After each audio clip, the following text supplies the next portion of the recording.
చెల్లెమ్మ, ఆ నీటిని ఒడిసి పట్టాలమ్మ చెల్లెమ్మ, ఆ నీటిని ఒడిసి పట్టాలమ్మ చెల్లెమ్మ. అవునండి, మీరు చెప్పినంత నిజమే. ఈ ఉజుతాయిలో ఎక్కడ చూసినా బోర్లలో నీళ్లు పడతలేవు. 1000 అడుగులు వేసినా బుస్సుమని పొడిగానే వస్తుంది కానీ నీళ్లు వస్తలేవు.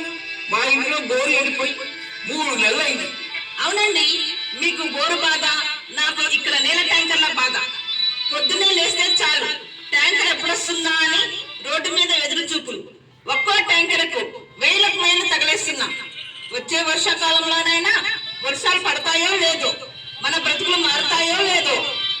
నమస్తే రామయ్య బాబాయ్, నమస్తే లక్ష్మక్క. వర్షాలు పడట్లేదని ప్రకృతిని తిట్టుకుంటే ఏం లాభం బాబాయ్? పడుతున్న వర్షపు నీటిని మనం గౌరవిస్తున్నామా? అదేంటి అలా దండం పెట్టుకుంటాం, దండం పెడుతున్నాం బాబాయ్, కానీ ఆ నీటిని కాపాడుకోవట్లేదు. పోయిన వారం హుజూర్ నగర్ లో కాసేపు గట్టిగా వాన పడింది. పడితే ఏమైంది?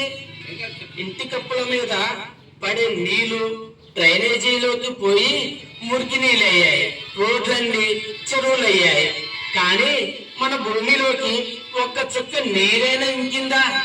అవును తమ్ముడు, వర్షం పడినప్పుడు రోడ్ల మీద మోకాళ్ళలోకి నీళ్లు ఉంటాయి, కానీ వర్షం తగ్గాక చూస్తే ఒక్క నీటి చుక్క కూడా కనబడదు. అదే మన తప్పక్క.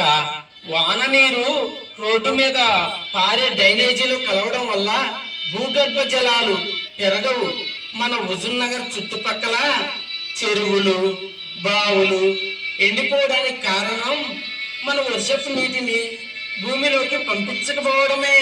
మరి దీనికి పరిష్కారం ఏంద్ర చిన్నోడా? మన చేతుల్లో ఏముంది? మన చేతిలోనే ఉంది బాబాయ్.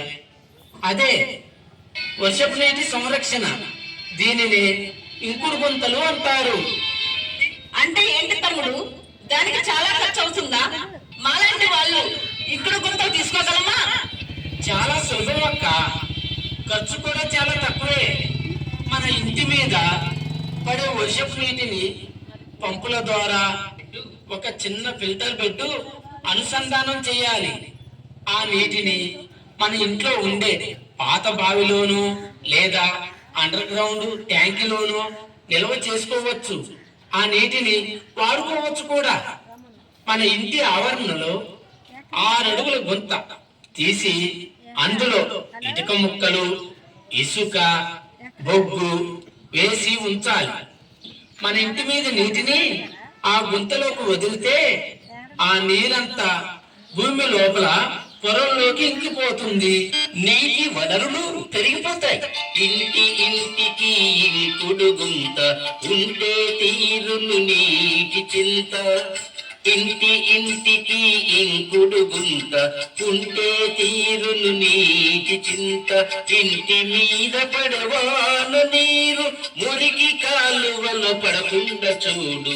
ఇంటి మీద పడవాను నీరు మురికి కాలువలో పడకుండా చూడు. ఇంటి ఇంటికి ఇంకుడు గుంత ఉంటే తీరును నీటి చింత. భూమి తల్లికి నువ్వు నీరిస్తే ఆ తల్లి నీకు నీరిస్తుంది. భూమి తల్లికి నువ్వు నీరిస్తే ఆ తల్లి నీకు నీరిస్తుంది. దోరు బావులు నిండుతాయి, నీటి బాధలు తొలగిపోవును. ఇంటి ఇంటికి ఇంకుడు గుంత ఉంటే తీరును నీటి చింత. ఇంటి ఇంటికి ఇంకుడు గుంత ఉంటే తీరును నీటి చింత. జలాల సిరులు పెంచాలన్న ఇంకుడు గుంతలు తీయాలన్న. జలాల సిరులు పెంచాలన్న ఇంకుడు గుంతలు తీయాలన్న. ముందు జనాలకు నీటి బాధ రాకుండా చూసే బాధ్యత మనది.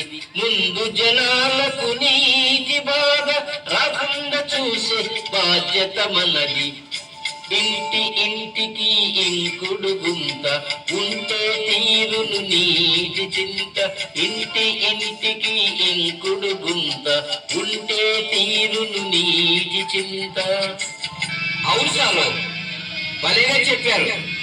బోరు ఎండిపోతే మళ్ళీ బోరు వేయడానికి 50,000 ఖర్చు పెడుతున్నాం. కానీ ఉన్న బోరులోకి నీళ్లు చేరేలా ఈ చిన్న ఇంకుడు కొంత తవ్వుకోవడానికి ఆలోచిస్తున్నాం. ఎంత అజ్ఞానం అండి మనని. అవునండి, ఈ వర్షాకాలం వచ్చేలోపే మన ఇంటి వెనకాల ఒక మంచి వర్షపు నీటి నిల్వ గుంతను తవ్విద్దాం. మన ఇంటి నీరు రోడ్డు పాలు కాకుండా చూసుకుందాం. శబాస్ అక్క, ఒక్కరి ఇల్లు మారితే సరిపోదు. మన హుజూర్ నగర్ పట్టణంలో ఉన్న ప్రతి ఒక్కరూ ఇల్లు, వ్యాపార స్థలాలు, ప్రభుత్వ కార్యాలయాల్లో ఈ గుంతలు ఏర్పాటు చేసుకోవాలి. అప్పుడే మన పట్టణంలో భూగర్భ జలాలు పెరుగుతాయి. భవిష్యత్తులో నీటి ఎద్దడి రాదు. చూస్తున్నారుగా హుజూర్ నగర్ ప్రజలారా, నీరు లేకపోతే జీవం లేదు. వాన నీటిని ఒడిసి పట్టకపోతే భవిష్యత్తు లేదు. రాబోయే వర్షాకాలాన్ని వృధా చేయవద్దు. ఇంటింటికి రైన్ వాటర్ హార్వెస్టింగ్ నిర్మిద్దాం. అంటే ఇంకుడు గుంతలు తీయిద్దాం. మన హుజూర్ నగర్ ను జల సమృద్ధి పట్టణముగా మారుద్దాం. భూగర్భ జలాలను పెంచుదాం. హుజూర్